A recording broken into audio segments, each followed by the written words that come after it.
pada pembelajaran novel bagian yang kedua. Saya ulangi kembali, tujuan pembelajaran melalui video kedua ini yaitu supaya kalian dapat menganalisis isi dan kebahasaan novel. Baik, langsung saja kita bahas topik kita kali ini yaitu analisis novel. Pertanyaan awal ketika kita ingin menganalisis sebuah novel adalah, apa itu analisis? Nah, ketika kita ingin mengetahui sesuatu secara lebih mendalam, tentu kita harus melakukan analisis. Jadi, menganalisis artinya melakukan penyelidikan terhadap suatu peristiwa, mengurai sesuatu hal, kemudian menelaah setiap unsur atau bagian-bagiannya sehingga kita dapat memperoleh pemahaman secara menyeluruh. Lalu, apa yang akan kita analisis agar dapat memahami sebuah novel? Yang akan kita analisis adalah unsur-unsur pembangun novel dan unsur kebahasaannya. Dua unsur itulah yang berkolaborasi sehingga tercipta sebuah karya sastra novel. Sekarang kita membahas unsur-unsur pembangun novel. Novel dibangun atas unsur intrinsik dan ekstrinsik. Unsur intrinsik artinya unsur yang terdapat dalam bagian novel itu sendiri. Sedangkan unsur ekstrinsik adalah unsur dari luar yang mempengaruhi terbentuknya novel tersebut. Mari kita cermati satu persatu unsur intrinsik dan ekstrinsik. Yang dimaksud unsur intrinsik dalam sebuah karya sastra, khususnya novel, yaitu yang pertama adalah tema. Tema merupakan garis besar permasalahan yang diangkat di dalam novel. 2. Amanat atau pesan cerita. Amanat merupakan pesan yang di dalamnya termasuk nilai-nilai kehidupan yang dapat kita petik untuk perbaikan diri kita. Yang ketiga adalah tokoh dan penokohannya. Tokoh adalah orang yang terlibat di dalam novel tersebut. Sedangkan penokohan adalah watak atau sifat yang terdapat di dalam diri tokoh tersebut. Jika dilihat dari segi pusat perhatian cerita, tokoh dapat dibedakan menjadi dua, yaitu tokoh protagonis atau tokoh baik dan tokoh antagonis atau tokoh yang bersifat buruk. Yang keempat adalah latar. Latar terbagi atas 3 jenis, yaitu latar tempat, latar waktu, dan latar suasana. Yang kelima adalah sudut pandang. Merupakan penempatan diri penulis dan cara penulis melihat berbagai macam peristiwa di dalam cerita yang disajikan kepada pembaca.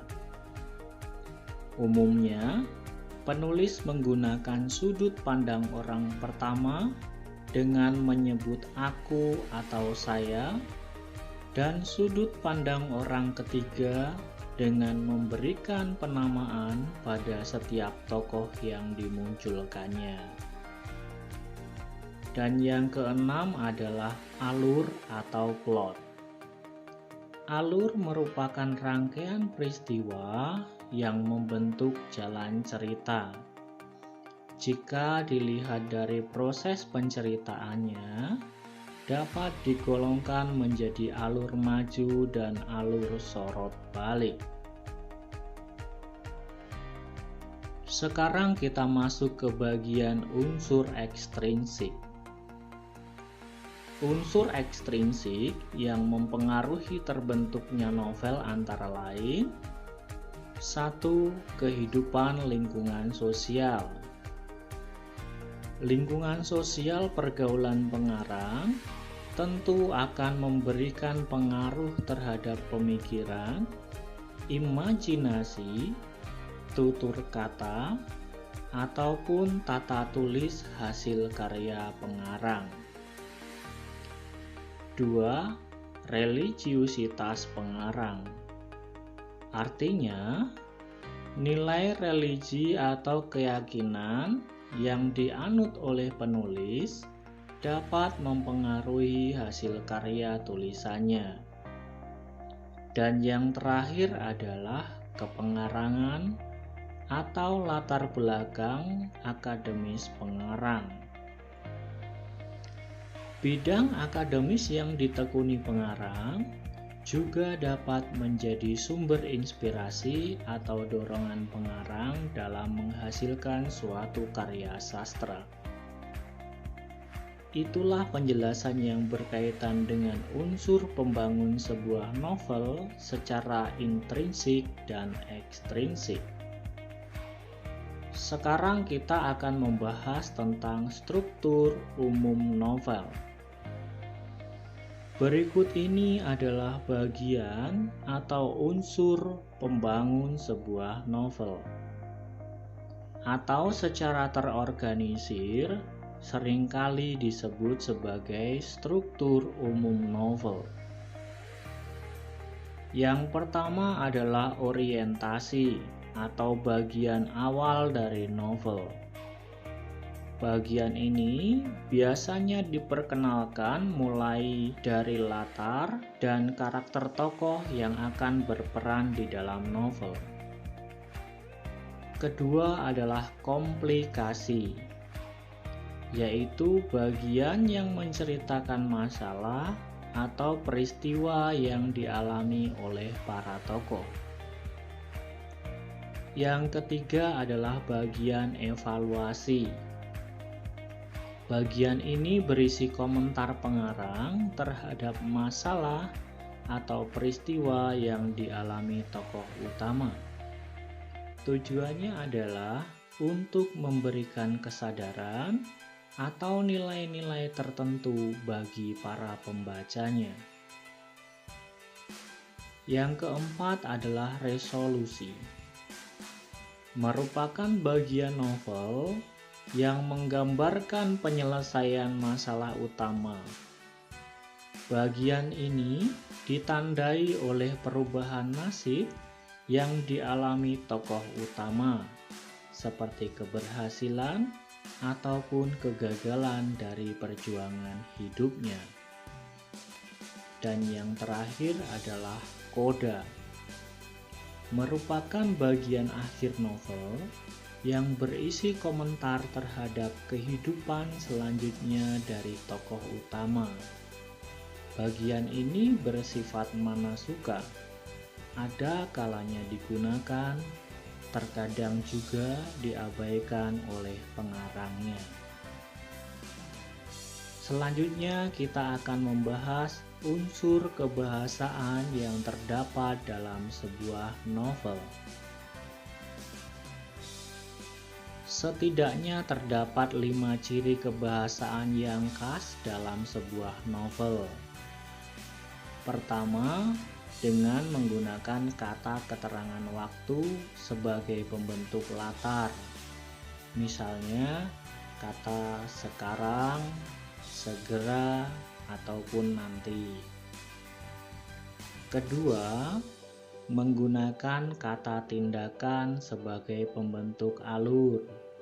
Misalnya menggunakan kata menyiram, mencuci, membantu, dan juga menyalakan. Ketiga, menggunakan kata penggambaran pikiran sebagai pembentuk unsur penokohan.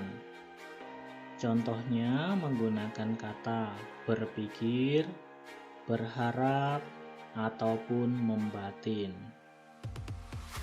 Keempat, adanya dialog yang berselang dengan monolog. Ini ditandai dengan kalimat langsung dan kalimat tidak langsung ataupun narasi. Dan yang kelima, dapat pula menggunakan majas atau gaya bahasa seperti personifikasi, simile, dan hiperbola. Nah, itulah materi-materi yang perlu kita kuasai dalam kompetensi dasar menganalisis isi dan unsur kebahasaan sebuah novel. Semoga penjelasan yang saya sampaikan dapat mudah dipahami dan bermanfaat bagi kita semuanya. Berikutnya, supaya kalian lebih memahami materi tentang novel, kalian dapat